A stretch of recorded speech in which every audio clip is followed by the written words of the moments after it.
Hi, this is Dr. MJ coming to you from beautiful Boston, Massachusetts. This is the Women in Dentistry podcast, where we feature women in dentistry making waves and leading the industry through the next decade. I am your host, Dr. Mary Jane Hanlon, a former dental assistant, dental hygienist, and now dentist.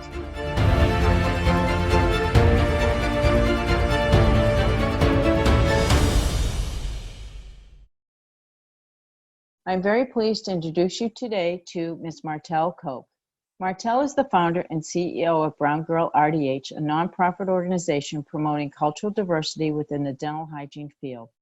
BrownGirl RDH offers scholarships and supplemental support to all dental hygiene students, covering costs outside of tuition, which include clinical supplies, equipment, loops, national and clinical board fees. The organization was founded 2 years ago and supports all students in need, regardless of race or gender. BrownGirl RDH has been very successful in helping students find resources to help with the cost of hygiene school. The organization has grown so much that in 2021, students will be able to apply for full tuition scholarships to an accredited dental hygiene school of their choice. It is now my pleasure to bring you to my interview with Ms. Martelle Coke. Martelle, it is so great to have you today on the show. Thank you so much for taking time out of your busy day. And obviously, you're just getting done with work. And I so appreciate that you just shut everything down and got here on time. So thank you so much for being here. Like I do with all my guests, I'd love it if you could start off by telling us a little bit about your story and how you got into dentistry in the first place, and kind of what led you down the path to where you are. And I'd love to hear a little bit about BrownGirl RDH. Don't forget to hit the subscribe button to our channel, and also don't forget to hit the bell so you never miss out on a single episode. Thanks so much. Yeah, thank you so much for having me, and thank you guys for watching. So I come from a family of 10. I'm the oldest girl of 10. I was actually born in Boston, Massachusetts. So I know that's very good. Yeah. So I moved, well, my mom moved when we were in third grade. She moved to Florida, and being a family of 10, like, we grew up really poor, disadvantaged backgrounds, like drugs in our family.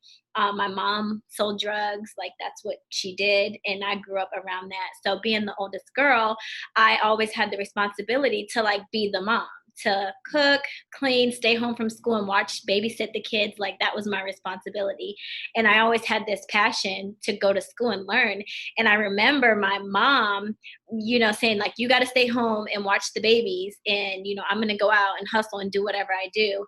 And I used to cry and be like, I want to go to school. So I would take encyclopedias and dictionaries and just read them underneath the kitchen table and just have that urge to just want to be a student. Like, so I always had a passion for school. And, growing up poor, my mom, we didn't go to the dentist. Like, we didn't have dental insurance. I didn't know what a dentist was. And I remember my sister having a really bad toothache, and she was on the floor crying, and she had to be probably like 12 or 13. And she was in so much pain, and like nobody would help her. And the only thing I remember, my grandma was visiting, and she's like, well, if you think that's bad, never have a baby, because you don't want to go through labor pains. And I'm just like, oh my gosh. So my mom finally took my sister to the dentist, and I went with her, and they of course pulled the tooth, because it was probably either that or a root canal, but they pulled the tooth. And I remember my sister just coming out like this and not crying anymore. And then me seeing her not in pain just provoked the urge for me to be like, okay, I want to be a dentist. Like, I want to do that. Not knowing that, it takes more than just saying you want to be a dentist, right? So then getting through high school, my last summer out of high school, I ended up getting pregnant, and I was like, wow, I'm never gonna be able to be a dentist, a doctor, having a baby. Like, I understood, like, having a baby at a young age without any college background and just a high school diploma wasn't gonna get me far. I knew that because nobody in my family had been to college, but I knew what college was because of school, and just knowing like, okay, this is what you're supposed to do. And I had my daughter, and I'm like, okay, I don't want to be pregnant in school. That's bad. Like, I don't want to be, pregnant in school. So I'm going to wait and I'm going to work. And at the time, my boyfriend was like, well, let's move to New York. My brother's in New York. We can go there and I'll work and I'll find a job. And you move to New York, you make more money. We were in North Carolina at this point. And I'm like, okay, I'll come. So we were sleeping on the floor, on the air mattress. It was just bad. I remember not having a baby shower, and I was 18. And I was just like, I didn't know anything. So I knew, okay, after this baby, I'm going to at least do dental hygiene. So I looked and I researched, okay, can't be a dentist. I'll do dental hygiene. So I researched that. And right after I had my daughter, I ended up having 2 seizures. I probably didn't have the healthcare that I needed. I was on like Medicaid or managed care, what you call it, and definitely didn't have a mom or anybody to say like, this is what you do. This is how you take your prenatals. And I ended up having preeclampsia. So my feet swell up, my blood pressure rose, and I had 2 seizures. And just to let you understand how prepared I was to have this baby, I didn't even have a baby bag or clothes at the hospital. They had like all these IVs in my baby's head. Like I didn't know what was going on. Nobody explained anything to me because again, I'm 19. I had my daughter 2 days after I turned 19, and I just didn't know what questions to ask. And honestly, when you're young, Black, and you're on Medicaid, like they're not going to answer questions. You think about going into a hospital or a doctor's office with your parent now, and you're asking questions, and they're like, the doctor will be in. So I feel like I was just kind of brushed off, and I didn't know. And they told me, they put me on seizure medication, and they said like, you can't do anything, don't drive, don't cook, like make sure there's somebody with the baby. So they diagnosed me with epilepsy, not diagnosing me with epilepsy as a condition of my pregnancy, right? So now that I understand. So I'm taking this seizure medication, and I was trying to call the neurologist and say like, how long do I have to take this? And no one answered my phone calls. I couldn't get a nurse. It was just bad. So one day I said, no, I want to go to dental hygiene school. I don't want to be sitting at home. Like I don't want to live like this. And I called the dental hygiene school, and I stopped taking that medication. And I said, I have a baby who's about 6 months now, and I want to be a dental hygienist. And the school told me, well, since you have a baby, that program is very competitive. And of course, I probably wasn't, articulate and talking the way I am now because I've grown, and that was 14 years ago. But they were like, that's very hard. You have a young baby. Maybe you should do dental assisting. And I'm like, okay, yeah, I'll do dental assisting. I mean, no problem, not knowing the difference between dental hygiene and dental assisting. So I did the entire dental assisting program. It was a certificate program. I used Pell Grant for that 1-year program. I was working for a dentist. And, when you know there's something that's not for you, but you just don't know what is for you. So I was there, and I was thinking, this is not me. I'm not happy, but I didn't know why I wasn't happy. And I was just going with the motions. And then I remember going over to the hygienist, and of course they were white women. And I'm like, what do I have to do to be a dental hygienist? Like they were happy. Like I saw energy, like positive energy from them. And for me being a dental assistant, I was always like browbeat by the dentist. Like he would pull my mask up, like on my nose, up here, and do things like that. And I never understood that. And the dental hygienist told me, you can do it. It's very hard. There's competitive. It's all schoolwork. And I was thinking to myself, I love school. Like I'm a bookworm. Like I can go to school. So I said, you know what? I'm going to apply for it. They're telling me how hard it is and how competitive it is, but like I believe in myself enough. So I applied, and I got in the first try, and I was like, oh my goodness. Like, congratulations. You're just running by that, but hearing your story and then just applying and getting in, congratulations. Thank you. So I did get in, and I was excited. Like when you get in, you're like, I'm going to be a hygienist. All you can see is a future check, like the paycheck. Like I was like, yes. And I got the letter, and it said by orientation, you need all of these things. And it was, we had, so much instrument kits and uniforms and all of these things that we needed. And it was like $2,000. And I'm like, by orientation, I'm not going to have $2,000. So I remember that night having like gold earrings and a gold necklace. And I took it to a pawn shop, and I pawned it to get money, and not even understanding like I didn't have enough money to make that 2,000. I was just trying to figure out like, where am I going to get this money? Then it dawned on me, like, I'm never going to have enough. $2,000 is not a lot of money, but for me, it was a lot. I was talking to a friend, and her mom happened to be a maid for this wealthy family. And I told her I got into this program, and I can't go because I cannot afford all of this stuff by orientation. And she's like, yes, you can go. She's like, student loans. I'm like, well, okay, what are student loans? I don't know what student loans are. And she's like, listen, go down to the financial aid department at the school and tell them that you want to apply for student loans, that you can afford all of this equipment, but you got into this program, and they will help you. And sure enough, I went down there, and they pointed me in the right direction. Instead of them doing it for me, they said, this is what you need to do, and we will disperse your Pell Grant earlier so that you can pay for your books. And it's just like the power of just knowledge and having those resources, or having somebody say, you're going to be a dental hygienist and this is how you do it. And I just, to this day, I appreciate her. I'm still friends with her. And she's just like, you know, now she's like, I'm the reason why you went to dental hygiene school. But even during dental hygiene school, being the only Black girl in the program, being the only one with a baby, not knowing like, how am I going to pay for these board fees? I remember using a tax return to pay for my board fees, and everybody was freaking out, and their mom and dad and grandparents were helping them. And I was just like, I have nothing. Like, you know, it's just that extended stress. And then when my child, you know, was sick, I couldn't miss dental hygiene days. And it wasn't just about going and washing the dishes because you have to wash the dishes. It's like I have a baby on my hip and I'm studying, and it was hard back then looking at it, but now I'm like, oh, this was the plan for everything that I'm doing now. So fast forward 10 years later, me being the only one that graduated college and one of 3 that graduated high school, I'm always helping my family. I'm always paying bills, getting cars, co-signing for things because I can, because I'm like you said, you have to reach back. You have to be able to give back. And my brother called me one day. I was at work, and at this point I'm taking prereqs to get in dental school because I'm like, I'm going to be a dentist. Like 10 years later, I'm still going to do it. So I'm taking these prereqs to get in dental school, and I have 3 kids now. It's not only one, I have 3. And my brother calls me and he says, you know, our nephew is dead. And I go, what do you mean our nephew is dead? And he goes, I'm at the hospital right now. You need to come to the hospital. And I'm like, oh my God, what's going on? So I get to the hospital. Sure enough, my 5-month-old nephew, Rafiq, is dead. We're trying to figure out like what's going on. So long story short, my brother had his girlfriend watching his baby who was 5 months. And she said she woke up and the baby wasn't moving. So the state comes in because he has 2 other children, and they say, well, since we have a dead child, we need to remove the other kids. So I'm at the hospital like, whoa, what do you mean remove the kids? Like remove them from the home or just take them away from my brother? And they're like, we need to investigate. When we take the kids out the home, we're going to put them in foster care. And I'm like, nope, that's not going to happen. Where do I have to sign? I'll take them. I'm like, my husband's a state trooper. I have a great job. I have a career. Like I can take them in. I have a home. And I signed the papers immediately to take my niece and nephew in.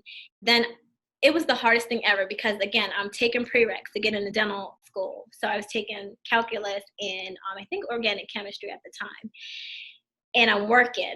So I worked at a nighttime dental office, which I worked 2:30 to 10 and went to school during the day. So it worked out for me. So now I have my niece and nephew who are 2 and 3, and I have my 3 kids who are 5, 10, and 2. And my husband's like, no, like we can't do it. Like get someone else to do it. And I'm like, pause, I'm going to do this. Like, you're not going to tell me what I'm doing for my family. Like, I got this. I'm Superwoman. Like, I can do it. And he's like, you're on your own. And he really made it like, cause he's a state trooper. Cause he's like, I'm going to show you, like, you're going to regret, taking them in. And oh my goodness, it was the hardest thing ever, juggling school and work and 5 kids. I know I had 3 car seats in a Honda Civic, and I was just like squeezing them in so that they had car seats. And I remember working from 2 to 10 and getting off at 8, running to the daycare, picking up my niece and nephew, bringing them, sticking them in the consult room so I can finish up my 9 o'clock patient. And they were in there just drawing on the wall with crayons, and I'm in there after with a cavi wipe trying to get it off. And I'm like, this is just the hardest thing ever. So no family support. Again, no financial support from the state. They paid for daycare and they paid for medical insurance for the kids. And I'm just like the burden. And then I started feeling like, oh my goodness, this is how I felt when I was in dental hygiene school. Like wanting so bad to, be a dental hygienist, wanting so bad to pursue dental school. And now it's just taken away from me. So I ended up quitting my job and just temping when my husband didn't work. And then I ended up dropping out of school. So those prereqs that I was taking right mid-semester, I dropped it, lost the money for taking those classes. And when I was at home, I decided to create something just thinking about life and, why is it that I'm making $90,000 as a dental hygienist and struggling still? And my family is struggling still. And it's like, you really didn't make it out, right? Because mentally and physically, you're still there. You're still surrounded by that environment, but you are out, but you're not. So I ended up dropping out of school and then creating this support group for brown girls. And I was like, it's going to be brown girls. It's going to be for dental hygiene professionals that are going through the same things that I'm going through. And then I started doing more research and realizing like, wow, there's really not a community to support minorities in dental hygiene. And then I started thinking about, oh my goodness, what about the men that are trying to pursue dental hygiene? Like, why are they not represented? What about the Black women in dental hygiene? Why are they not represented? Could it be because of they're going through the same challenges as I did, you know, growing up? And I just started doing my research and just looking at the statistics and like the organizations out there, the support, the ADHA, the ADA, just looking at everything. I'm like, why isn't anyone doing anything about supporting minorities in this field? Men are represented at 1%. Black women are represented at less than, you know, 4%. And I said, I'm going to start a nonprofit and I'm going to call it BrownGirl RDH, and it's going to be inclusive, and we're going to help and support anyone who needs support. And that was 2 years ago. And I started it and I said, I'm going to go back to work. So I went back to work and then I started temping. And the money that I temped with, because, you know, you can make a little bit more temping, I put that money in the bank. And I'm like, this is going to be the bank account for the nonprofit. And then I called a couple of the dental hygiene schools in my area. And I said, I want to start a scholarship fund. And they said, well, it's just $1,000 to start it. And then it's recurring. And I was like, okay, that's fine. I'll have that in a week. So I was so passionate about like, this is going to work. I'm going to start this nonprofit. I'm going to make this organization. I'm going to make a difference in dentistry. And I started the first scholarship foundation, and that was in May 2018. Then I started getting out in the dental community. Before, I was just a dental hygienist that scaled teeth and went home. I didn't go take any CEs. I didn't go on any CE cruises. I didn't interact, no conventions, nothing. And then I started getting out more. And then one of the biggest things is I went to RDH under one roof, and I was like, okay, I'm going to get a booth and I'm going to put this on a credit card. And it was really expensive to get a booth there, but I was like, I got to do this. And nobody knew who I was. And I said, before I do that, I'm going to make a bunch of t-shirts. So I made these t-shirts. They say BrownGirl RDH, so you can see it. So I made these t-shirts, and I got the logo made, and then I got it trademarked to make sure nobody else had it.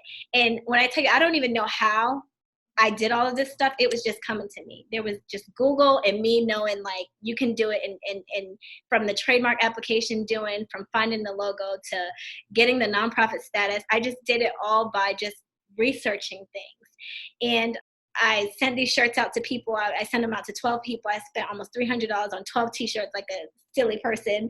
And people were wearing them, and they were hashtagging BrownGirl RDH. So by the time I got to RDH under one roof, everybody thought this was like a big organization because random people in different states had the shirts on. And it was just so many people that came. I think it was over 50 people that we had our first meetup. So I put on Facebook that we have a meetup. I was joining groups. I was like adding people, telling people about it. And the most important thing is like people felt like, wow, there's a community for minorities, but not only is it a community for minorities, that they're so inclusive that they support everyone. And our first scholarship application award went to a girl who was Mexican. Her parents were immigrants. And it was back then when ISIS, you know, that was like really big. And her parents were facing being deported. And she didn't have money for her dental hygiene board. And that was the first scholarship. She applied and she got it. And she was able to get her dental hygiene boards paid for by BrownGirl RDH. And now she's a dental hygienist. She works at a pediatric office. Her name is Denise. But when I went to the school to present the scholarship, I got so emotional because I'm like, this is why, I mean, she was crying, but I was crying because I cried. And I was like, this is exactly why I'm doing what I'm doing. And that was like the, you know, catalyst to be like, you got to keep going. You got to keep doing this. So then I'm like reaching out to all these companies and, you know, telling them what I'm doing. And of course, some companies are like, okay, great. You know, I applaud your efforts. But then other companies were like, oh yeah, we want to support you. So like Dents by Serona was like one of the biggest ones that got behind us and donated scholarships. And Quipped was another big toothbrush company that donated 4 national board scholarships. And then we had the board reviews from Andy RDH, and then Q Optics were donating loops. And then once people started seeing all of these major corporate sponsors donating scholarships, and it's not money they're donating their loops, they're donating board fees, they're donating, like, we're not giving money to students. So then it was like, we know that these students are being helped. Like, I know that Martelle couldn't afford a pair of loops in school. I got a doctor's note saying that I couldn't wear them, so I didn't have to buy them, and I didn't get kicked out of the program. Like, I made it around getting dental loops, but I know how much of those cost. So, you know, when I would reach out to Q, I would say, listen, this is, you know, something that would help a student. And these partnerships that came about, then other companies started really like saying like, wow, this organization is really doing something. And then it grew from, you know, nothing to over 2,500 members and over 200 student members that applied just to be a part of it, so that if they're in need one day, they can apply for a scholarship. And everything that I've built is based on my experiences. So, not having a deadline for the scholarship application, I feel like that's really important. If somebody lost their job, or their mom or their parents lost their job during COVID and they needed to pay for their board fees, we would be here. Like, there's not an application deadline. It's based off need. It's based off your story. Like, these are the people that we're helping.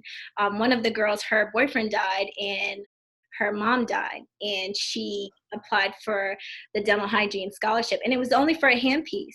And at that time, Young Dental was one of our sponsors that were donating handpieces, but she couldn't use the Young Dental handpiece because the hygiene school had a specific handpiece.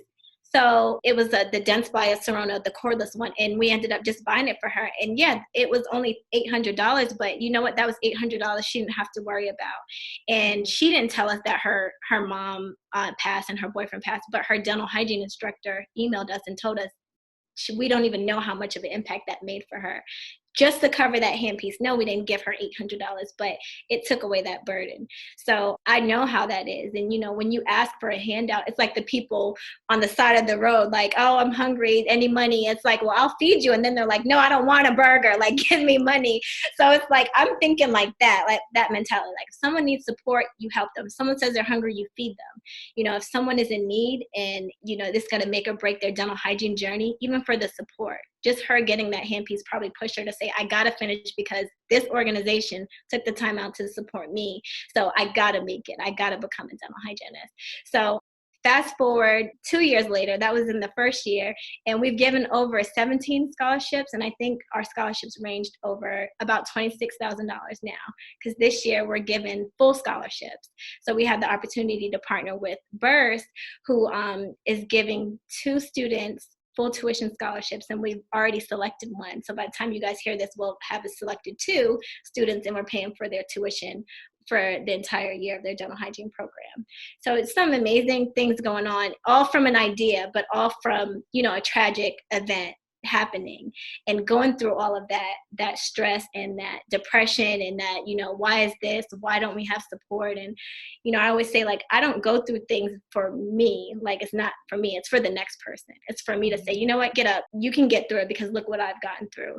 So coming from a family of 10, not having a father figure, growing up in drugs, being molested as a kid, my nephew dying, and then a year later on the exact day, my brother that called me about my nephew was killed. It's just like all of these things are happening and I have to be strong, but people don't understand it's not me being strong for me. It's the organization that's holding me up. Because I could have pulled out a long time ago and be like, I'm done. Because it's hard. It's hard being an entrepreneur. It's hard working. It's hard being the face of an entire organization that represents diversity. So in our organization is called BrownGirl RDH. So with that, there are a lot of ugly people that are like, well, why is it this and why is it that? And this is racist. And it's like, but is it? Because if it's what I represent, that's who I am, So I used to, be like, we don't get upset about the European day spa, and we don't challenge it. It's just understood. But then I stopped defending it. And it's like, either you get it and you support it, or you don't, or you move along. Because, we don't discriminate against who's going to get support. We genuinely care about people. And, that's why I feel like things are coming. All of these organizations and companies are like, what can we do to help you? What can we do to support you? Because they see it. And it's not like, I'm getting grants and loans and stuff. It's like everything that we've done is from relationships that I've built, from people just listening to me, hearing my story, or feeling energy, or just knowing like it's for the good, right? It's for the good. So I really had to take a step back and, really think about, now that COVID and everything's happening, say like, what do I really want to do? Do I want to, pursue dental school and, have debt and take 4 years of my life? And, now I have my 3 kids, and, or do I want to run this organization and be that representation and be that support that people need? Because it's not anything in this world like that right now. So we need you. Stay where you are. Not that I want to discourage you from going to dental school, certainly, but you have a passion and a mission that you are on fire with. Don't snuff it out. Absolutely not. Oh my gosh. What an amazing story, Martelle. I mean, just amazing. Congratulations. Good for you. Like, half the people that I know complain about having pimples. Seriously? I mean, and you overcame some of the most amazing obstacles in your life, and you still succeeded because that's what you wanted to do. Congratulations. Your mindset is spot on. That's one of the things I teach about and talk about a lot in things outside of the podcast, but mindset is critically important. How you manage things and how you think about things can define your whole entire life, and you defined it well. Good for you. Thank you. Do you know where that came from? Were you inspired by something, or was it just more that you didn't want to grow up to be what you saw? It was purely on me not wanting to be what I saw. I didn't like that feeling, and I kind of knew it wasn't right. And when people say you're supposed to be something, you're going to be somebody, when people say those things, you don't think about them, but then you know why. You're like, okay, now I get it. Like, it wasn't the fact of me going through dental hygiene school and, struggling to get there. It was the point that I was supposed to create this organization. It was already planned for me. So now I just don't worry about anything. Like, I have a saying that I say to myself. It's like, can you do something about it? Then don't worry. Can you do something about it? No, then don't worry. Like, it's no need to worry, because either way it's going to turn out the way it needs to turn out. So yeah, nothing, just knowing that I didn't want to be, I didn't want to have a bunch of kids. I didn't want to be poor. I didn't, I wanted to have a better life for my kids. Yeah, I would say that was it, honestly. Congratulations. Now, where do you live now? I live in North Carolina now. North Carolina. So you did go from New York back to North Carolina. Mm-hmm. Yep. I ended up moving, 2014, I moved to North Carolina.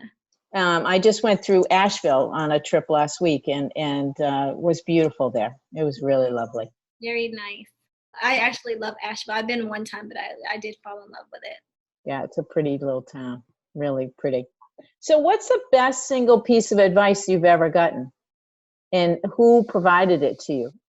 Because you didn't have guidance, obviously, from your mom and no dad. So, who was your mentor and your guardian angel to help you through?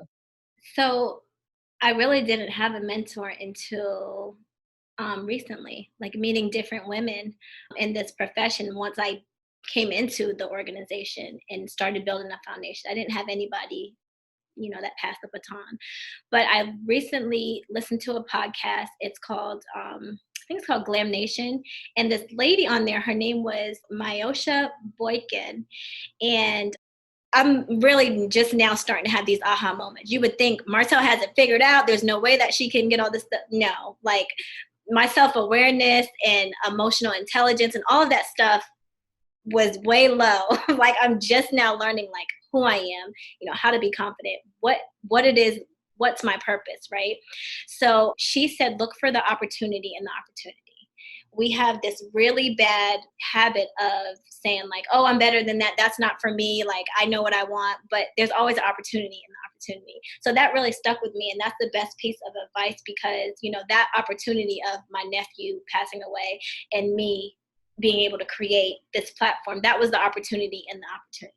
So I knew it and I did it, but I didn't know what I was doing. So that would be it. Yeah. But even though, and I think this is critically important for the audience to understand it, even though you didn't know what you were going to do or know how to do it, you just did it one step at a time, every single day, day in, day out, and you just kept moving forward. That most people can't do. So you do have a strong mindset and a really strong constitution, because most people can't do that. So again, congratulations.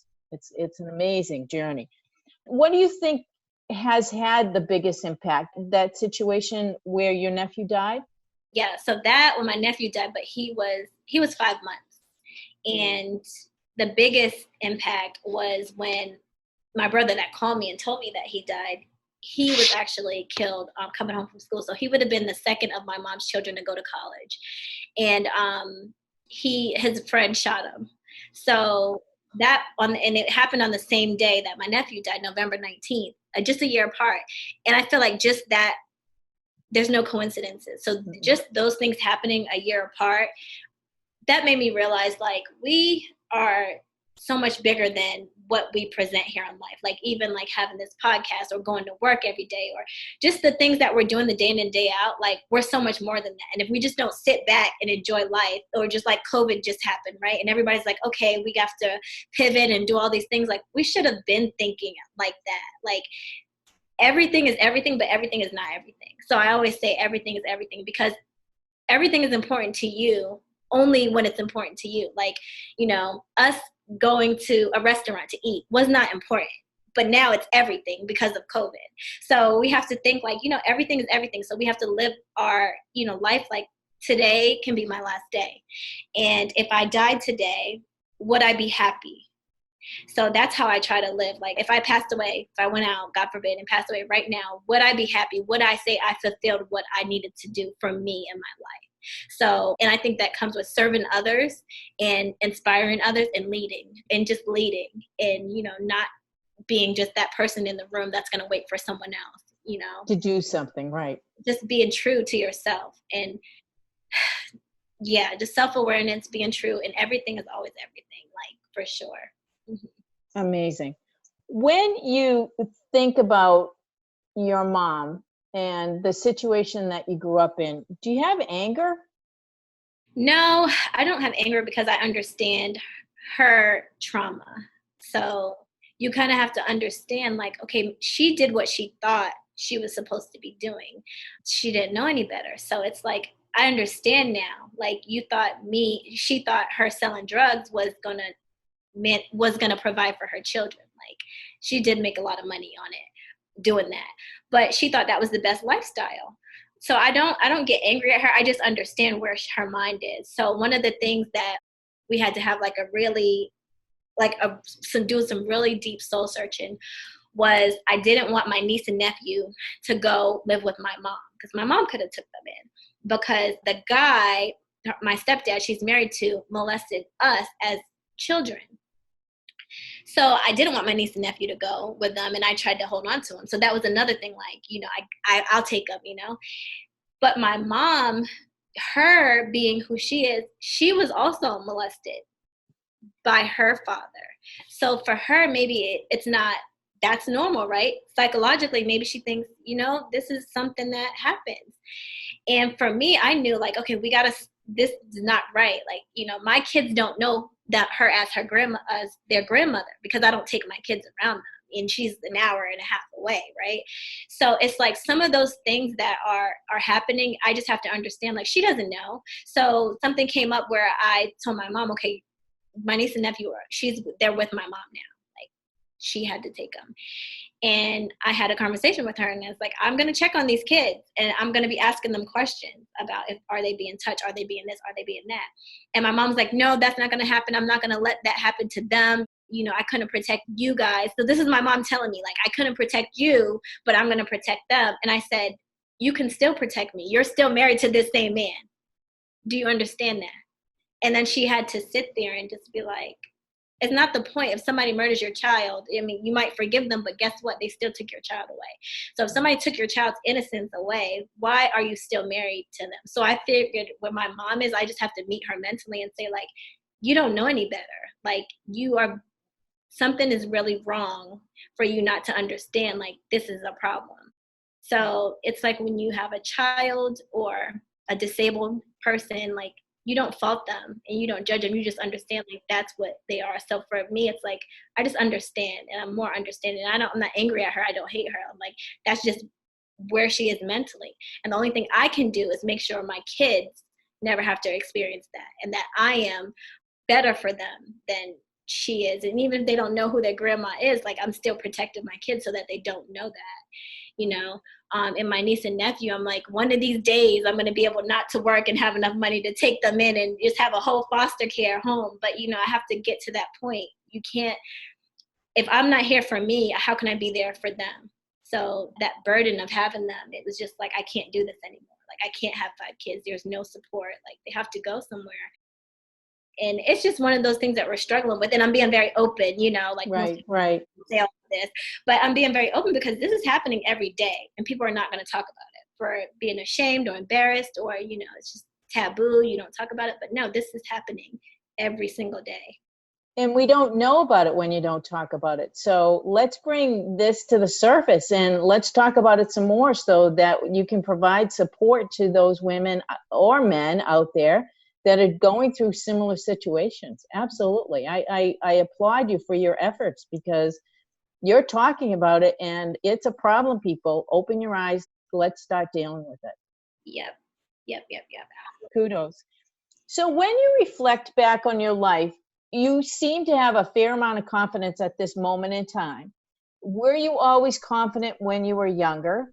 And if so, what do you think led to that?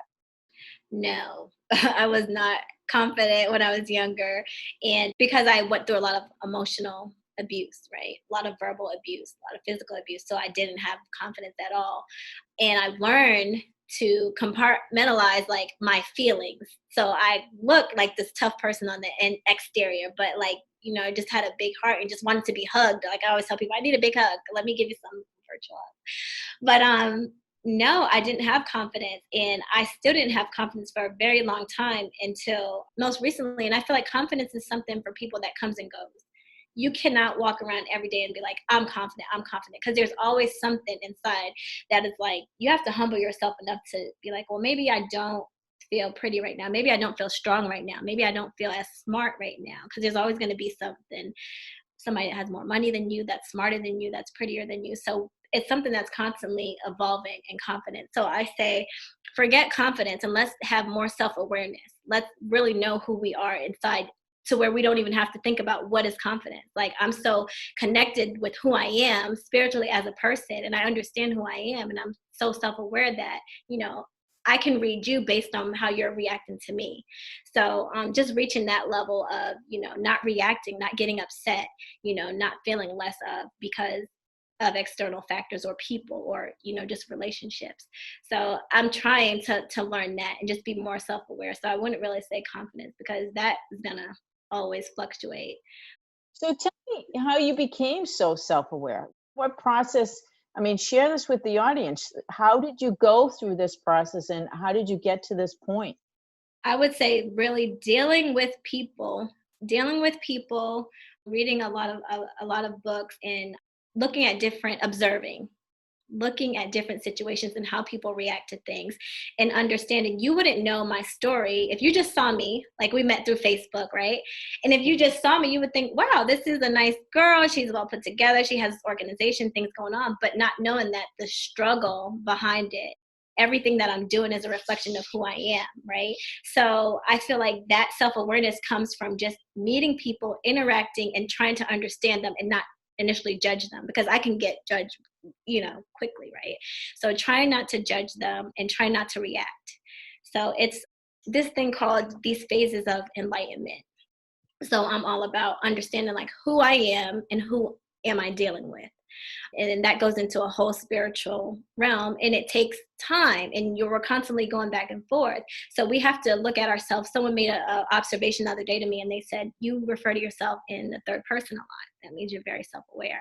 And I really do that. And sometimes if there's a situation and I overreact, I just say like, okay, Martelle, like check yourself. Is it you or like what's going on? But in reality, we shouldn't really be reacting to anything. Like nothing should change our energy. Our energy should be balanced. Now, I'm not saying not to get angry because there's, child, trafficking, and there's a lot of bad things going on right now. But be grounded and balanced enough to where that doesn't change your mood to where you're snapping at the lady at Dunkin' Donuts because, you woke up late, because we do things like that. We're irritable. We didn't get our coffee. Like we're having a bad day. It's no such thing as a bad day. Like you choose, you determine that. Because for me, the worst day of my life was when I got the call that my brother was killed. Like I remember that. Like that was the worst day of my life. So I will never ever have a bad day, because nothing can ever top that besides my children being taken away, being murdered, or being killed, God forbid. But, just having that trauma back to back, like there's no such thing as a bad day. We should be happy. We should be grateful. We should always, keep this sense of balance with us, because that's what you're going to put off, and that's going to come back to you. If I'm constantly irritated, aggy, as I would say, that will come back to you, and you're never going to see light. You're never going to be able to have positivity or, reach it through just talking like on a Zoom call. Like, you're not going to be able to feel it, you won't be able to look at a I situation. can feel your energy. Absolutely, Yeah. positively. You're not going to be able to, you won't be able to do that because you're not putting that out. So tell me a little bit about, this journey seems fascinating to me. I have a very strong spiritual practice as well, but I've never seen a young woman be so transformed in such a short amount of time.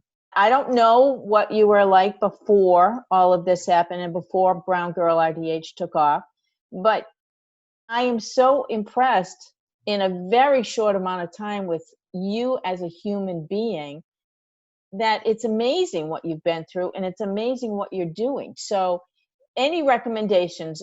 What books have you read? What can you share with the audience to help maybe guide somebody who might be going through something similar in their journey? You've made some great choices, right? The path and the road has two ways it can go. You could have chosen to go down the anger path, and that's why I asked about it, but you chose not to. You chose to be, okay, this is part of my life, this is but I don't have to be that. I can choose another path. I don't have to go down the same path my family went down. I chose another path. So anything that you can share so that you can help anybody else that might be going through something. Yeah. So, two of the books that I always go to, one book is called Emotional Intelligence. I forget the author of it, but there's two versions of it. And another one is just the laws of attraction. Any of those books, I really do read them and understand it. And then I try to put like the situations that happen in my head, how they give the scenarios. I'm like, okay, this is what happened at work, or this is what I did. So those two are actually just the two that I do. But I would also say, like, you got to go through stuff. Like, nobody's going to be like, no one's going to be like me if I haven't been through anything. What do I have to tell you? It's not even about the story. It's about what experience can I say, you know what? I went through that and this is how I felt. And before all of this, I was angry. I was very angry. But, that was from me not understanding why I didn't have a father. Why did we have to grow up poor? Why did I become a teen mom? Why didn't I have the same opportunities? But I was angry because I was comparing my life to other people. You can't compare your life to other people. You have to compare yourself to yourself. So that means I have to start working on myself to say, you're angry now. What are you going to do about it? To say there's no diversity in dental hygiene, it's lacking. What are you going to do about it? A lot of people will chirp, and like, this is it bad, and this is oppression, and Black Lives Matter and all that stuff. Okay, but what are you going to do about it? Like, it doesn't make sense to keep talking about it if you're not going to do anything. So you have no right to speak about it if you're not going to make a change. Or that old adage is, put your money where your mouth is. Yeah. And if you can't, then find somebody who can, because I can't do everything, but I will sure have a resource to say, hey, by the way, MJ, can you help me with this or point me in the right direction? But people are too lazy and they're very selfish. And I feel like you have to be selfless to be able to even to get to that point. So I'm still a work in progress. And even today I was like, got out of character and I was like, why did I let someone, that energy come, the way it did. And it was just something simple as, someone being passive aggressive. And instead of me just saying, okay, you're having a bad day, I was just like, grow up and stop throwing a temper tantrum. Like, I just let them have it. Like, this is not what we do. Like, but I shouldn't have said anything and I should not have reacted. And then I had to talk to myself again and say, Martelle, why did you even react? Like, that person knows exactly what they're doing. So for you to waste your energy and make that and just take away from your energy to spend it on that, it was pointless. So I had to understand to myself, you just let yourself get to that point because you had to tell that person that they need to grow up and stop throwing temper tantrums, and you're at work and be an adult and learn how to communicate. But that was unnecessary. That person knows that. So people know what they're doing and we're wasting energy on it. Like, we shouldn't be doing that. I should have just walked away, went in my room, did my notes or whatever. But I took the time to entertain that. And it was negative. It was very negative. So you just got to go through it and you have to just really check in with yourself. Like, what am I doing? Have you ever saw like Call of Duty the video game, or like any games where they're like holding like guns or whatever in there, you just see the arms or the gun or whatever. And that's what I feel like most people are. They're like, I'm going to go over here and now I have to wake up and my alarm clock and go to work and I have to call and we're doing this Zoom conference. And most people are living like that. But most people are not living in a panoramic view to where they're actually playing like Madden or something, and they're watching the basketball player and they're running and they're seeing the entire guy. They're just seeing the hands at this point, and they're living by the hands. And you're not looking down at yourself saying like, okay, what am I going to do today? What am I doing to create my future? Like, what goals am I working on? Or who am I trying to inspire today? Or what am I doing for myself? How do I love myself today? So they're not looking like that. And I feel like most people, we need to start getting there to where we're actually viewing ourselves as a whole person, because we're just going through the motions, and you can't live like that. Because one thing for sure, we're going to die. Everybody's going to die. So you need to figure out, you don't know when, so you need to figure out, if you died today, would you be happy? Would you be happy with every single thing that you did today? And most people will not. They're just not going to be. That's right. Oh my gosh, you're really inspirational. I must say, probably one of the most inspirational women I've talked to. Who in dentistry inspires you? In dentistry, I would have to say everyone, for me, for dentistry, because it wasn't a thing 2 years ago.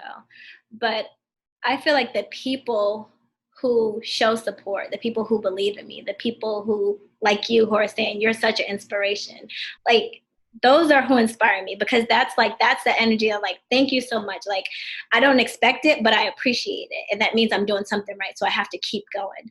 So it's everyone that, that I represent.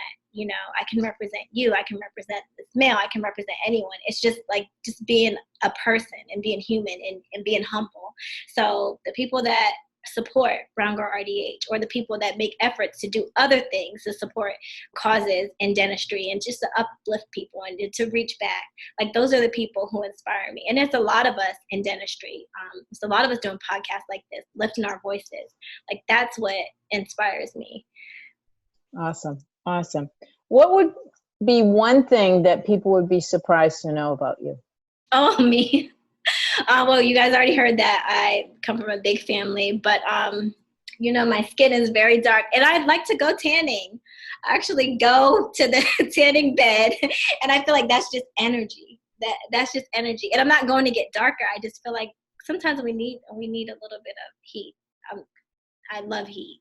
Yeah. Yeah, but that's interesting. I guess that's interesting, right?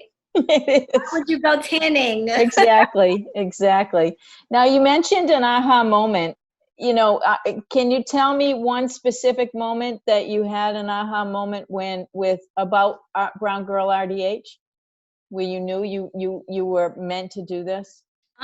Yeah. So the aha moment was definitely when I went to a mentorship program and, just learning about myself. And I was like, I'm going to be a dentist because I want to be the first dentist. Like, it was a pride thing. It's ego, right?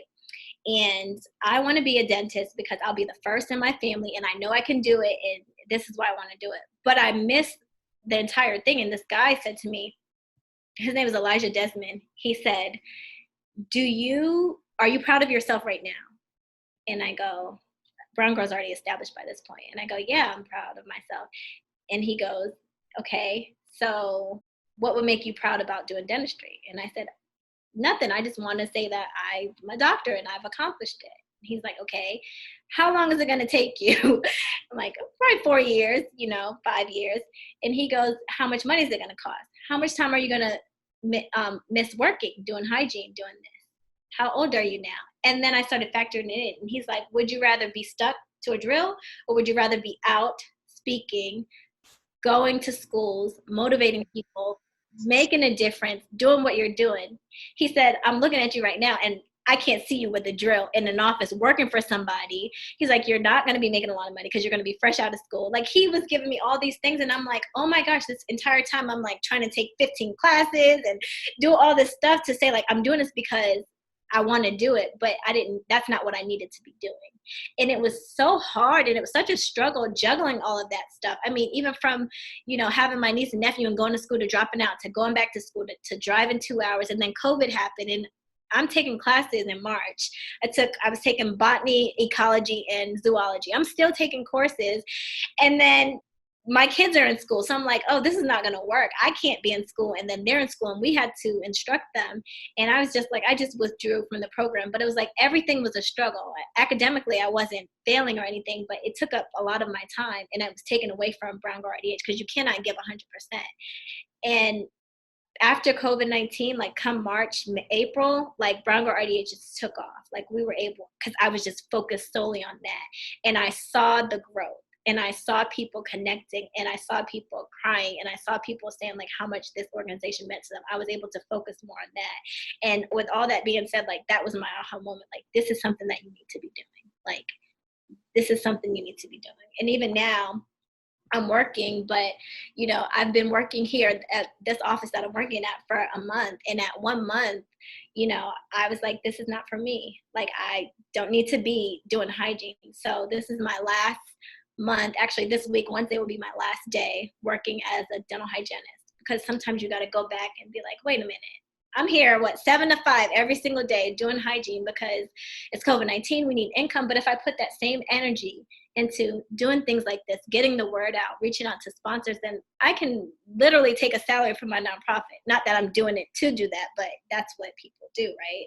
And I don't need to be doing that. And I can be, you know, with my children and not stuck in an operatory without a window. So I'm just going to take the leap and to be continued. And I don't know where this is going to go, but this is my last week doing hygiene. Like I'm out. And I haven't even made that announcement yet, but you know. Well, congratulations. I know Elijah well, and I have spent a fair amount of time with him, and no one that I have met inspires me more male-wise than Elijah. And I have to say that I had a feeling that he might be a mentor to you, but he has been instrumental in so many lives in getting so many young women to realize, and men to realize, that they don't have to stay in the four walls of the operatory. And I share the same vision. I think that, you know, every single day we should be doing something that we're really passionate about. If you love your patients, great, do that. If you love, you know, talking to people and, you know, providing scholarships, do that, but do what you're passionate about every single day, because life is short and we are all going to die. And, you know, that adage of we only live one life, oh no, we live every day. It's how we choose to live our days. We only die once, but we live every day.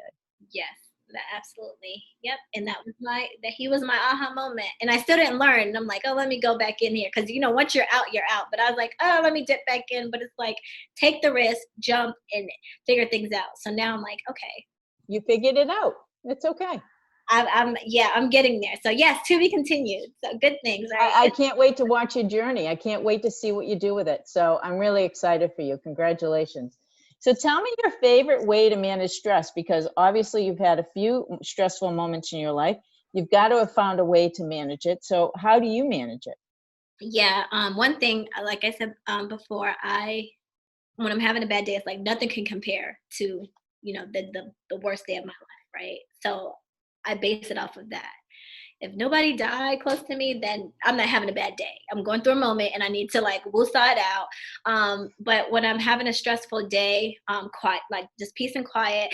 And I listen to this song every day on repeat, and it's called Promise. And it's like, everything's going to be okay. It doesn't matter. And it's kind of like a lullaby, but it's really not because it's a song, but it's very soothing. And just to like constantly hear that replaying and just know that if it's not today, tomorrow it's going to be all right. Like everything's going to happen and everything will be all right. So I always listen to that song. It's by Janae Ayako. And I think she made it for her child or her daughter or something. But it's very inspirational to me. So just something that relaxes you. And for me, it's music. Positive music. And that gives That's awesome. Do you have a secret dream that you want to share with the audience? My secret dream is to be able to. So one of the things that I see a lot in my group are dental hygienists being treated unfairly, minority dental hygienists being treated unfairly, just dental hygienists in general not being respected and appreciated. So my dream is to create an organization, a platform, a company to where these hygienists are empowered and they feel valued in whatever way that can be. But somebody said something to me I speak to this guy, his name is Zamir Kelly, and he's very spiritual, and he does like readings, and I'm like into all of that stuff. And I called him and he did a reading for me, and he said, don't worry about anything. You have nothing to worry about. He's like, you have everything you want. He's like, everything that you look at and touch will turn to gold. Just know that. He's like, I see in your future you employing people coming to you getting jobs. Unplug yourself from things that are no longer serving you. You have too many plugs in the outlet that's just draining you. He's like, get rid of that. And I knew what he was meaning, but I was like, I don't know. And I was still scared. And I believe it. I believe in him. I believe that what he's saying will become true, and I believe that I can manifest that. And I was joking around with a friend and saying, like, I think I'm a witch, because everything I think of and everything that I say, it comes to, he's like, you're not a witch. He's like, you just put that energy out there and it comes back to you. I'm like, it's kind of freaking me out, because I can say something and want it and it'll happen. So me employing hygienists, empowering them, giving them fair salaries, giving them the opportunity to express, and not only express, but be treated and to treat patients and have that, that autonomy to do that. Like, I feel like that's what my dream would be, like, to create that legacy for others. Again, everything that I talk about is like for other people, but I live for this. So it is what it is. Absolutely amazing. I can't thank you enough for sharing your story and for sharing your time with us. I have not been as inspired by anyone that I have interviewed. You are rocking it, and you are going places, and I cannot wait to see what you do. I just cannot. Thank you. I appreciate that so much. I really do. Thank you so much for listening to the Women in Dentistry podcast with Dr. MJ Hanlon. If you like our show and want to know more about us, check out our website, thewomenindentistry.com, or please leave us a review on iTunes. Join us for our next episode as we bring you another amazing woman leading the way for the next generation.